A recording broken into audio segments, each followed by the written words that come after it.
So, to the talk. So here's just a summary of the things I want to do. The first will be to kind of explain and provide some motivation for a view of life, a metaphysical view of life that I've been interested in for the last 15 years or so, or indeed in some ways I've realized that I've always been interested in it, but I didn't have a name for it. And the view that life consists not of things, but of processes, that everything about life is processual, dynamic, constantly changing, and that this is a key to understanding and better understanding many aspects of the living world. And also I'll mention in passing, though I probably wouldn't convince anybody committed to the other view, that that this thesis shows us some important limits of fashionable mechanistic views of living systems, and should encourage us to focus less on mechanistic models of change, more on causes of stabilization, integration, and cooperation. I'll talk a little bit about this with reference, or illustrate the view with reference to the concept of an organism, or a family of concepts, perhaps, of which organism is the acentral case, and then finally turn to evolution and show that this metaphysical perspective provides some novel perspectives on lineages, species, and the stabilization of lineages as a fundamental feature of evolution. So, oops, okay. So this is basically this section will be on the broad metaphysical background. Oops. Oh, okay. Sorry, I don't know how I got that terrible flappy thing in the, but anyhow, it's gone. Okay, so probably the heading of this is not something I hope I need to convince many people of in this audience, but I thought I'd just start by sort of positioning my view as what I'm doing, and when I call myself a metaphysician of science, or why I'm doing it. And I guess I start by saying that I think that a general account, a broad abstract view of the nature of living things is absolutely essential for doing biology properly. And I guess I say this perhaps in dialogue, let's say, with some skeptical scientists that I've occasionally encounter. This picture is a naturalistic one in my view, or as I conceive it. So in some sense, it's descriptive, but also the description can be revisionary. So the way I think of this is as a mutual interaction between ontology, metaphysics, and the empirical science. So in a sense, the idea is that reflecting on what biology tells us gives us a picture of biology that tells us that some of what biology tells us maybe isn't the way we thought of it, if that made sense. And obviously, this might be the importance of the engagement with some detail of science is perhaps sometimes part of a dialogue with skeptical analytic metaphysicians. And for those of you who are not philosophers of biology, you might be like this little quote that I often use in talks anywhere about anything to do with metaphysics, from the much maligned J.H. Woodger, who wrote, physiologists who suppose themselves to be above metaphysics are only a very little above it, being up to the neck in it. And I guess obviously making the point that Woodger was a biologist before he was a philosopher, making the point that you can't really do biology without some assumptions about what you're doing, what you're talking about, what sorts of things you're talking about. Okay, now, some shamefully brief history, but just again to provide a little different context. So the dawn of Western philosophy, one might sometimes think of as a conflict between two famous pre-Socratic figures, Parmenides, who allegedly thought that change was an illusion, and Heraclitus, who claimed that nothing endures but change, I guess, to opposing views, if ever there was one. Now, I guess the change is an illusion view must require some kind of clarification, at least, because we experience change of some sort all the time. What kind of, what is this? And I guess probably more relevant for my interests here would be Democritus' atomism, that I guess is in some sense a modification of Parmenides. So the idea that nothing really exists, nothing really changes, because the things that really exist never change, except maybe moving around and changing their positions relative to one another. And perhaps rather, again, to the great offense of any historians I'll move on now to the suggestion that 1,000, 2,000, whatever years later, this led to the metaphysics that was at least very influential in the scientific revolution, the kind of atomism we associate with Boyle, Locke, and people like that. And so here's one thesis of this talk, that Parmenides won, basically Heraclitus lost, and that this was a disaster for the future study of biology. We should think of biology, the living world, in a Heraclitean way, as entirely composed of processes, as composed of things that always change, and quite as opposed to the Parmenidean, or at least Heraclitean view, Democritean view, that there are these things, the important things, the real things that don't change at all.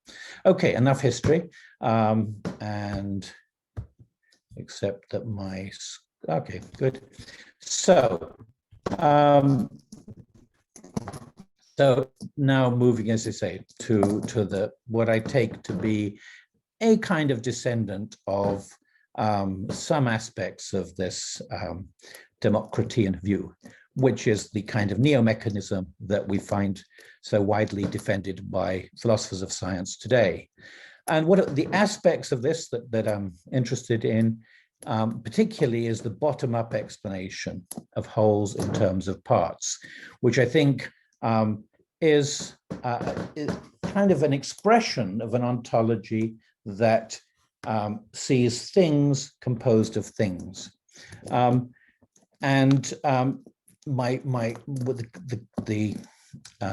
interpretation I want to put on this is that, of course, I'm not going to deny that this is often a very good methodology. I mean, one of the things, clearly, if I'm going to be critical of mechanism as metaphysics, I have to acknowledge that it's achieved a great deal, that it's had many successes, and the successes of basically bottom-up model building, but that taken too seriously, it constitutes bad metaphysics.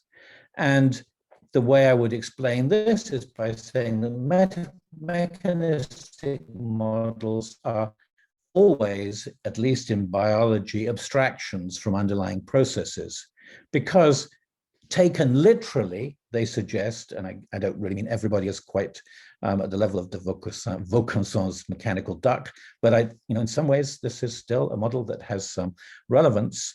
They suggest a collection of things that are put together in a way that creates a bigger thing that does something different by virtue of its kind of exploitation of the properties of the little things that are put together.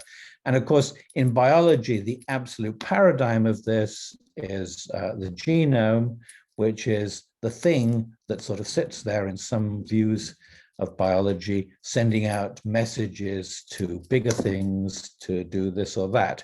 And it stays there, not doing anything itself. I mean, not changing in any way itself, but just sending kind of causal ripples through the bigger system. So So this abstraction comes in a way naturally, because what we do find in biology is that the parts of biological systems are indeed more or less stable over more or less specific times. But what we need to understand is why they're stable, how long they're stable for, and the extent to which they're not stable. And in particular, a crucial thing which I'll try to bring out at any rate, is that their stabilization depends on both on the holes in which they're embedded, as well as the parts in which they, as well as on the arrangements of their parts, which is the first of those is what tends to be left out in mechanical pictures. Oh, sorry. Okay, so here's another view of the contrast. We should not think of living systems as arrangements of parts so much as eddies in a flux. I kind of like this picture because it seems to have a thing that looks vaguely like a duck in it. Now, clearly there's not much order there, but nevertheless we have patterns in the flow that are stabilized for a certain period of time. And of course, some eddies can last a very long time. And here is an example of such a one. And that's a non-mechanical duck, which, of course, I want to say is a kind of eddy in the flux of life. It is, in fact, a kind of process. It's a metabolic process. And in fact, it's also a developmental process. There are two there's a nice contrast, which is very useful for thinking about biology, introduced by C.H. Waddington, between homeostasis and homeoresis. The homeostasis, everybody's of course familiar with. Homeoresis is what he called the stabilization of a trajectory. So a kind of pathway down which an organized process tends to flow. And the developmental trajectory of an organism, of course, is the classic example of this in biology. Again, the crucial difference between these pictures is that in the case of the mechanical duck, stability is the default. You can put it away in a drawer for 10 years, and it'll probably be much the same when you take it out. Whereas for the actual duck, stability is a work in progress. And indeed, there's never actual stability, because over a slightly longer time scale, it is gradually on its way to becoming away from an egg to a dead duck. And only for a part of that period does it look like a grown-up, mature duck. Okay, so just to summarize a little bit of this distinction, which is really crucial, processes persist through activity. For things, the default condition is stasis. I should say now that when I like to use the word thing, metaphysicians will probably wonder why I avoid the word substance. I don't always avoid the word substance, but really I think what I'm really trying to say is some vague concept, vaguer than anybody's particular use of substance, slightly less vague than most uses of thing. Now I could talk more about that, but for now, I hope I've at least made it reasonably clear some aspects of what I'm talking about, because I don't want to get too far into that, given what else I want to do today, but I'm happy to say more about that. The questions that we ask about things are why they change and how they persist through change. Of course, we have a whole branch of philosophy talking about things like personal identity, which is trying to understand how it is that something can persist despite the fact that it's undergoing changes. For processes, in a sense, we've got things quite the other way around. Persistence without change is in fact physically impossible. And when it has stable persistence, happens sometimes, but requires some explanation. There's a quote from Nicholas Rescher, probably the most prominent process ontologist, certainly in Western philosophy of the last half century or so. As process ontologists see it, enduring things are never more than patterns of stability in a sea of process. And also, not exactly the same, but another very useful perspective. For process philosophy, what a thing is consists in what it does. And of course, stabilization of a process, an eddy and the flux, is never perfect. We always expect some degree of change. And just for kind of anticipating a point I want to touch on with evolution, one of the central questions in evolution is the extent to which living systems have inherent tendencies for adaptive change. And here I don't just mean adaptive evolutionary change in a lineage, but adaptive behavioral change in an organism. And clearly we know there are such, and we're something we need to understand in thinking about organisms. So I don't think I'll spend much on this, but just an important point in getting this picture. The scale of stabilizations are enormously different. There's time scales of these processes. So evolution can carry on for eons, though it can happen in hours, with development, perhaps minutes to decades, metabolism in sometimes milliseconds. And all of these biological things, as we sometimes think of them, are parts of processes more or less stabilized over relevant timescales. Okay, so here's a kind of picture that I think I should give credit to Dan Nicholson, who produced the first version of this, and I'm sure he have been playing around with it a bit since. But here's a sort of picture of the living world. There is a kind of hierarchy, though of course it's not an absolute hierarchy, it's not a unique hierarchy. One could divide things up in different ways, but there's very natural ways of doing this in terms of what we tend to think of as things made of smaller things. But one shouldn't think of this, one should think of this as a hierarchy of processes, and the processes at any particular level are stabilized in part by the interactions between their parts, and crucially, in part by the effects on them of the wholes in which they're embedded. So the simplest example I like to take is something like the heart. Of course, a heart functions by virtue of having tissues, molecules, and so on, interacting with one another in appropriate ways. But a heart, as we all know, also depends for its stability on the whole organism, which has to do things like exercise. And even if it doesn't do that, for what lesser period of stability it's allowed, it has to breathe. And the heart won't last for very many minutes if the whole organism isn't providing it with oxygen and various nutrients and so on. So its persistence is a result both of causal processes up and, as I would like to call them, causal processes down.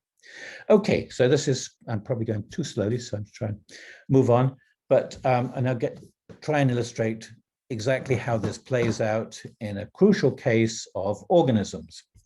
And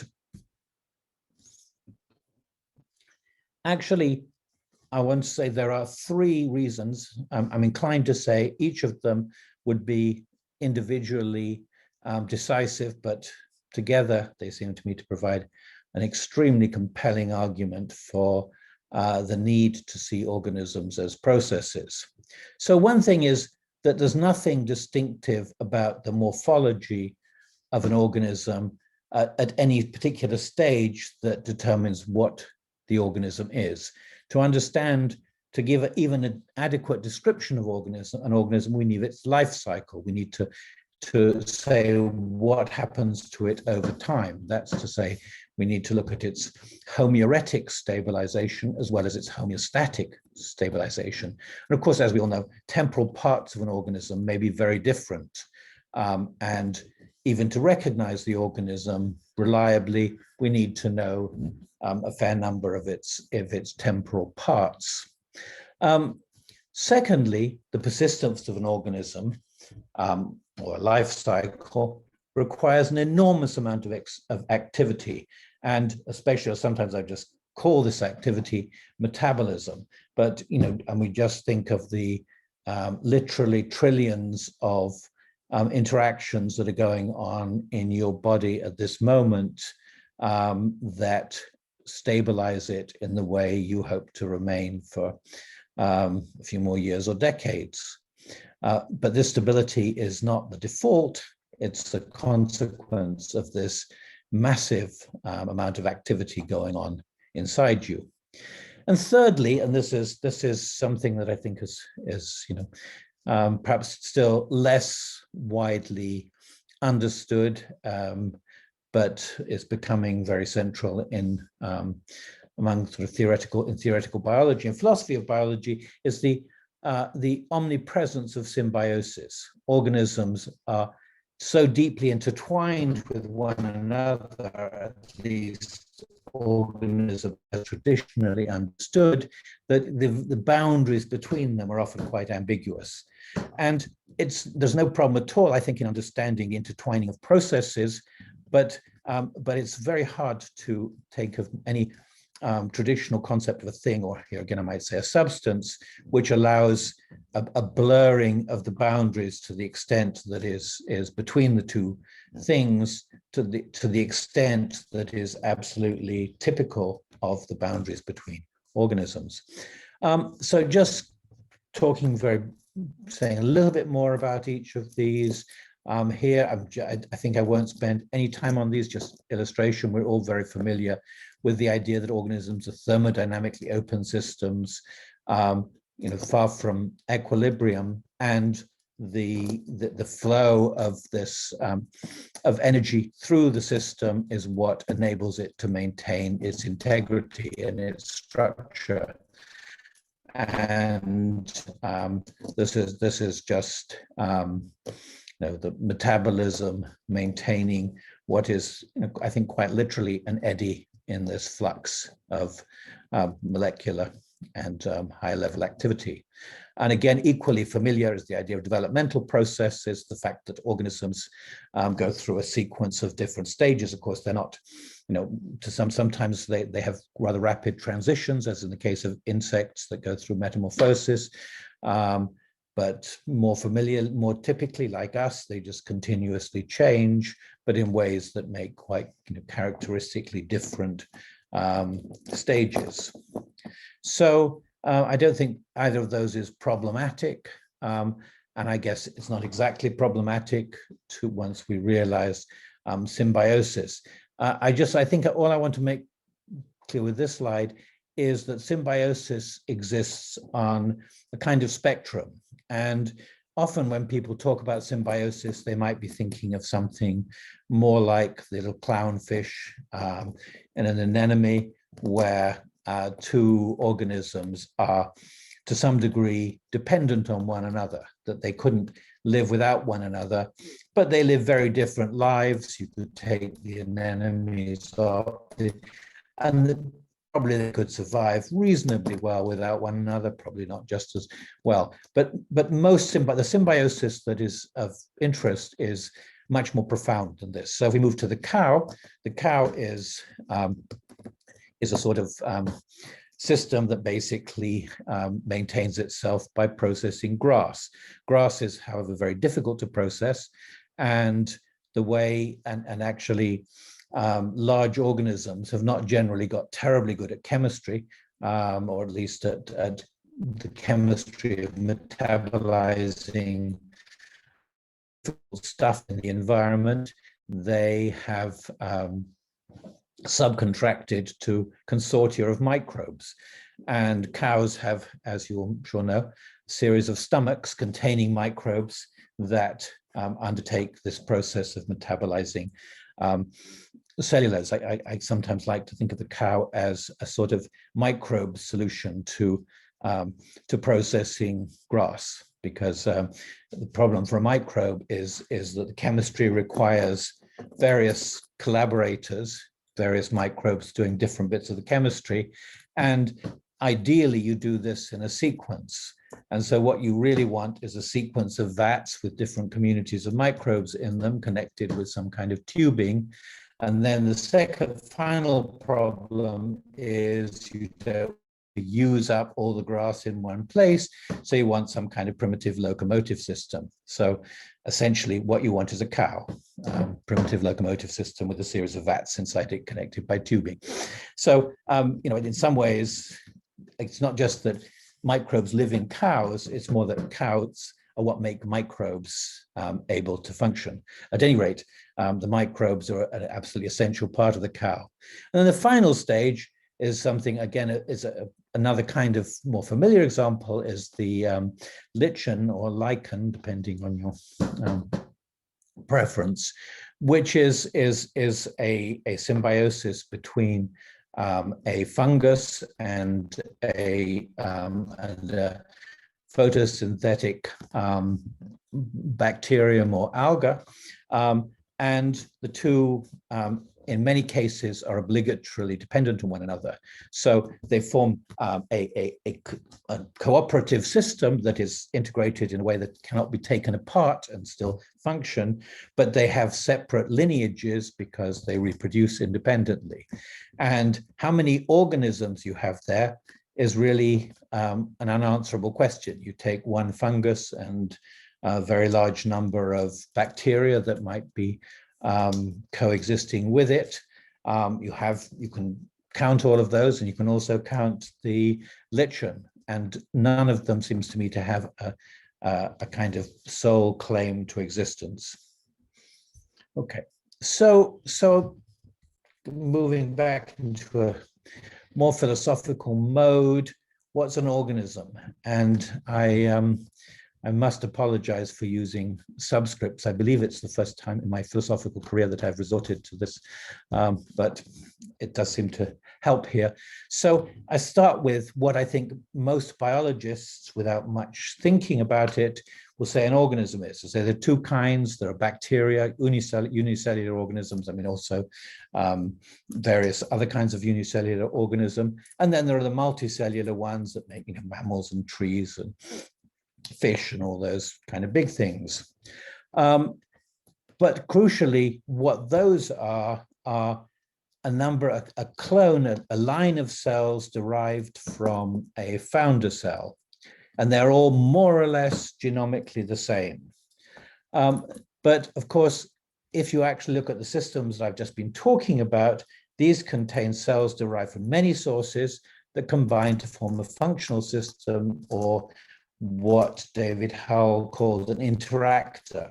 And that's to say, just a thing that goes around the world, eating, mating, playing, doing whatever kinds of things it does, interacting with other organisms or other parts of the environment. So living systems typically involve some kind of complex intertwining interaction between many organisms, one.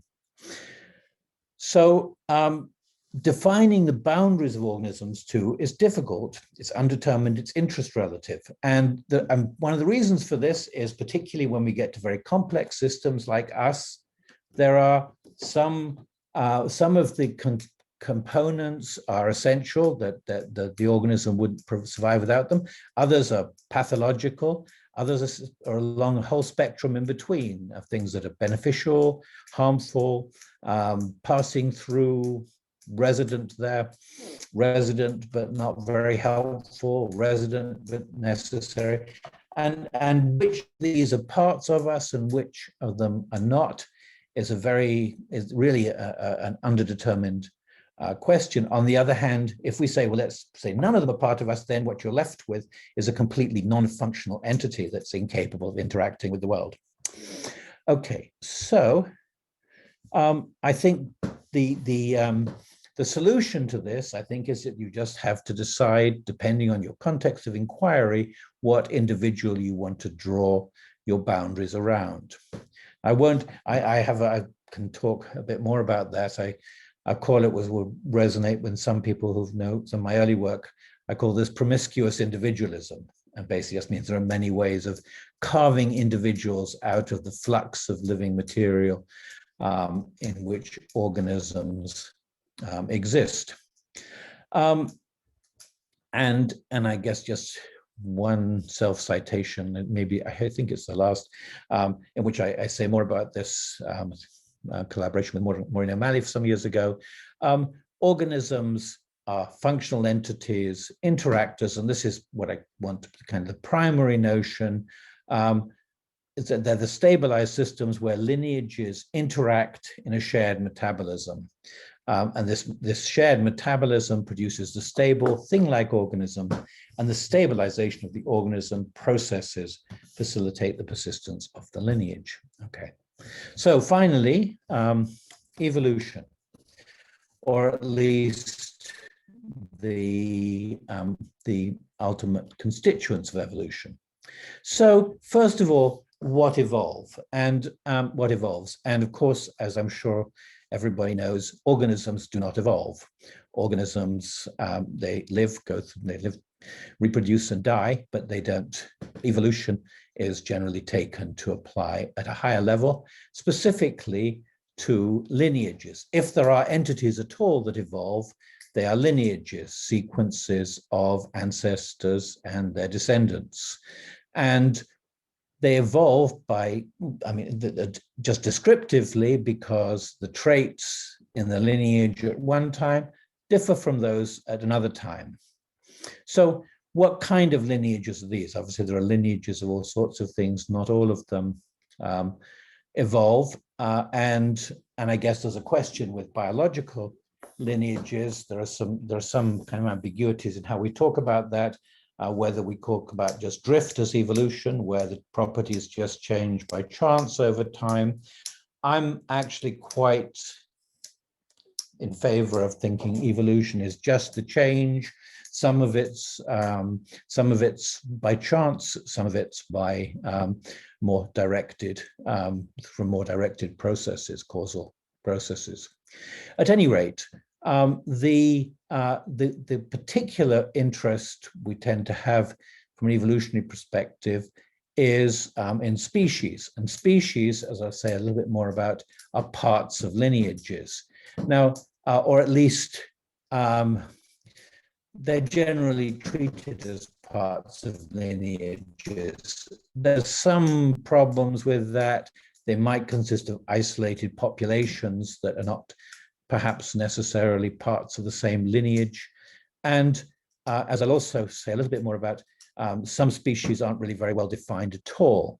But just to start with, we can assume that species are the lineages that evolve. And for example, one of the most prominent 20th century evolutionist, George Gaylord Simpson, says a species is a lineage, an ancestral descendant sequence of populations evolving separately from others and with its own unitary evolutionary role. Okay, now I think I should just explain some concepts a little bit because I sometimes get a little bit messed up, and particularly clades and species. So clades are forward-looking. The top left picture here is a clade. This is the clade of hominins, I guess, and well, no, it's primates. I'm sorry, it's the whole clade of primates. And a clade is defined by looking forward. You look at some ancestral species and all its descendants. Many people think that high-level classifications in biology should always be of clades, but I won't go into that. Lineages are backward-looking. So if I'm interested in the lineage of Homo sapiens, I start with Homo sapiens and go through all the species that evolved into one another, eventually leading to Homo sapiens. So in this case, I don't know if you can see the pointer. This is the lineage of Homo sapiens. I should say, so of course here we haven't gone to fine grain, we've gone to Homo, and Homo you can see on this map here is is still quite a complicated clade. So we haven't got to a contemporary species here.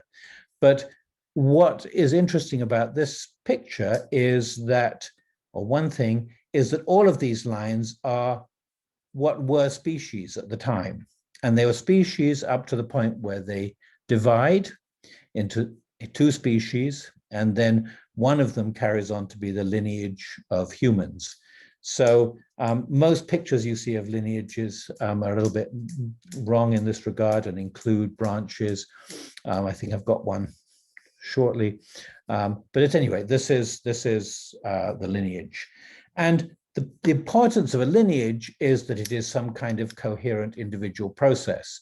One might say that the kind of diffusion of a clade is a kind of process, but it's certainly not a coherent process.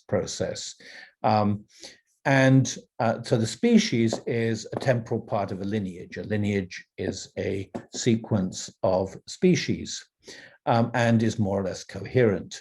And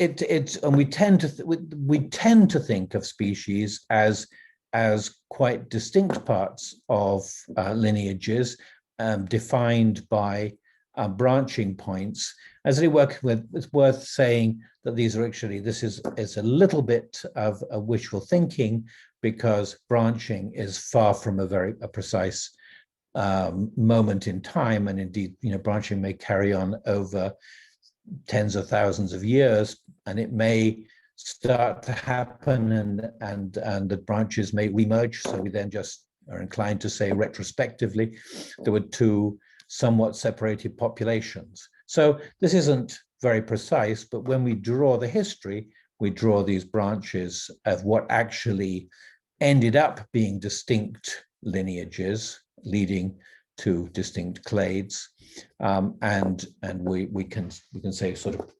retrospectively how many species they were roughly when they happened. Okay, so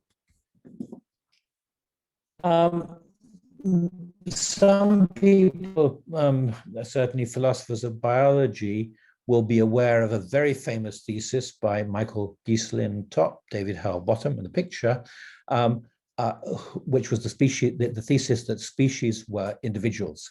And after people got used to the rather surprising metaphysics here, because I guess people had tended to assume that species were kinds, classifications, this has become very widely accepted.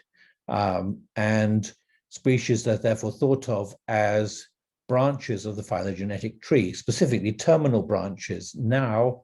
And of course, in the pictures that I just shown, there's little segments that are called extinct species, were terminal branches before they divided, and then no longer terminal branches. I just want to mention in passing that species, for those of you not so familiar with this kind of literature, I don't think this is the only way of thinking about species, and I particularly think that we really have to very sharply distinguish between units of evolution and units of classification. And a lot of the time with species, we're talking about units of classification, which often just cannot be mapped well onto units of evolution. But obviously, if we're talking about the metaphysics of evolution, units of evolution are what we're interested in. I took quite a while to partly because I was so impressed by classification. It took me a little while to accept the thesis, but I think the clincher for me was realizing what very likely Hull or Gieslin may have really realized long ago, that we were not talking about individual things, but individual processes. And evolution then is the change within these processes, these individual processes. Okay, so there are various things that become much clearer when we realize that species are individual processes rather than things. So of course, one of the first objections to the species as individual thesis was, as I say, unsurprisingly, but the parts of a species can be distributed over a huge area of space and time, and it's at least a very strange individual.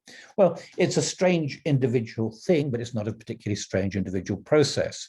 And paradigm processes, I mean, like for example, think of a battle.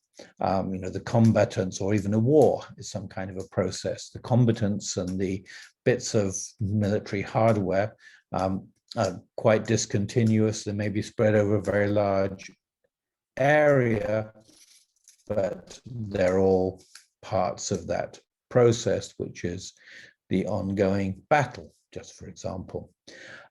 Secondly, again, I've already referred to this with regard to organisms. Species have ambiguous boundaries, and in particular, they intertwine with one another in more or less intimate ways, either through hybridization, which has always been a problem for many views of species, that actually, we like to think of the process of the species as being separated by reproductive relations, but hybridization is enormously common. But then even more fundamentally than that, as I've already discussed, symbiosis. Species, and this is a kind of a famous point in the recent literature on species, is the realization that there were no properties that were essential to members of a species and thereby defined the temporal extent of a species. And this has generally been seen as a kind of inevitable consequence of evolution. And the problem then is, of course, that thinking again, referring back to the problems of how things maintain their identity over time, what is the identity of the species over time if there are no properties that define its parts? And I think this is difficult if we think of the species as a kind of individual thing, but not at all if we think of it as just a process. Now, this process could be just a bunch of stuff happening one thing after another. But of course, what's more interesting is when we have some kind of integration, which legitimates us saying that the process is some kind of an individual, like an organism. Certainly species, I should say, a homeostatic process is not homeoretic, unless you have a very teleological view of evolution. It's just wandering around. But organisms, we're familiar, are processes I've discussed already of self-organization and self-maintenance. So our species, in some respects, similar to that. Well, I mean, how, he says, most organisms exhibit more internal organization than most species, but this is a difference of degree, not kind. Most species do not exhibit the internal organization common in vertebrate organisms, but the same can be said for plants as organisms. Most plants do not exhibit the internal organization common in a vertebrate organism. Now, I think this is exactly right. Organization of a process is a matter of degree, ranging from chaotic activity, I mean, maybe just the falling apart of something which has no organization at all, to the exquisite organization of a kind of complex animal or plant, maybe more so for an animal. So organisms and some species, I think, do in fact, to some degree, construct their individuality and stability and reach quite high levels of organization. Obviously, one question could be how much. The first question is what stabilizes a species? And the point I want to make at this point here is that we have a very famous answer to this: natural selection. And actually, I'm very tempted to the view that which does have its, in a slightly different form, its defenders in the biological world, that really this is what's important about natural selection, is the ability to stabilize a lineage by maintaining it within a certain functional space, by essentially eliminating dysfunctional parts, almost like an immune system eliminating dysfunctional cells in an organism.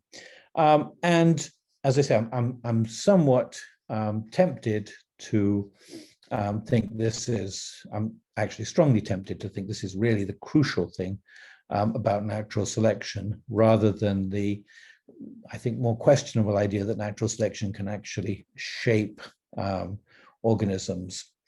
So one person, though I don't agree with everything here, I refer to a book by John Rice that I think is excellent and massively underappreciated. But he talks a lot about the conditions of existence, natural selection, ensuring that the process remains within a space constrained by those conditions. Crucially, also, the lineage constructs and preserves a niche, the conditions of existence. So remember, if you think of the diagram, I ended the last section with all those arrows. This is how this is one of the arrows. The conditions of existence are not only shaping the lineage in a certain way by maintaining its integration, but the lineage is reproducing these conditions of existence. And of course, the other thing, of course, is internal. So this is the kind of external shaping. Internally, we have all these developmental systems, organisms, let's say, that reproduce themselves by constantly providing new parts to the lineage. Okay, so what makes this more of an individual? And I think I won't dwell on this. I'll say there are a whole lot of processes which are discussed in evolutionary theory that can be fitted into this picture as trying to understand what it is that provides more or less integration to a species. Crucially, I'll say more or less. So not all of these by any means apply to every species, but if we start with, as we sometimes do in a kind of anthropomorphic way, we can see, or anthropocentric way, I should say, we can see that pretty much all of these apply to a very well integrated species such as our own. Both processes like sexual reproduction, social interaction that horizontally integrate a species, and various modes of inheritance that vertically maintain the species over time. Okay, just a sort of aside, because there is still this tendency to think of evolution as being so basically about competition. Once we start talking about the integration of species, we see that something that throughout those integrative processes, we are seeing transitions from competition to cooperation. And at actually every level of biological organization, we find once we look for it to take off certain kinds of blinkers that come from some very strange views, I think, we see that biological systems are integrated by all kinds of cooperative interactions. And the more coherent the processes are, the lineage processes, the more we expect cooperation. In the article I cited above, Maureen O'Malley and myself suggest we better to use a term like collaboration as a very vague term that applies to anything on the spectrum from kind of total warfare to absolute selfless cooperation. Okay. Another thing that comes out of all this is, and I've really alluded to it already, that we should, because species have very different degrees of integration, we have very different degrees of different kinds of species. And indeed, in some parts of biology, it may be better to say we don't have species at all. And I think one of the, this is one explanation of endless debates about classification in microbiology. And I think it may well be that there is nothing to find in microbiology, certainly like looking at bacteria, in terms of units of evolution. There's just evolution. There's clades, but no coherent lineages. And all we do is we just pick out some clade on the basis of some mutation. Now, I should say that there is currently there is an argument that actually very coherent species maintained by genetic transfer exist in the vast majority of bacteria. I don't know whether that will pan out. If it does, there are many more integrated species than we currently think. Outside microbiology, there's different degrees, I think, of integration, and a kind of spectrum starts with, there's rather antiquated terms from ecology, R-selected and K-selective. The R-selected species being those that persist by producing vast numbers of offspring, the enormous majority of which get eaten, lots of selection, but the integration is largely in such cases through relations of sexual reproduction. As one moves on to what as it used to be called K-selection, where you have many fewer offspring, but much higher investment in the offspring, you start getting all kinds of additional grounds for integration and various parental effects on development, and ultimately transmission of culture, niche construction, and so on. And many of these are very highly developed in humans. So these integrated species, by virtue of also the vertical relations that are introduced through parental transmission, culture, and so on, provide new potential sources of selectable change. Oh, sorry, going the wrong way.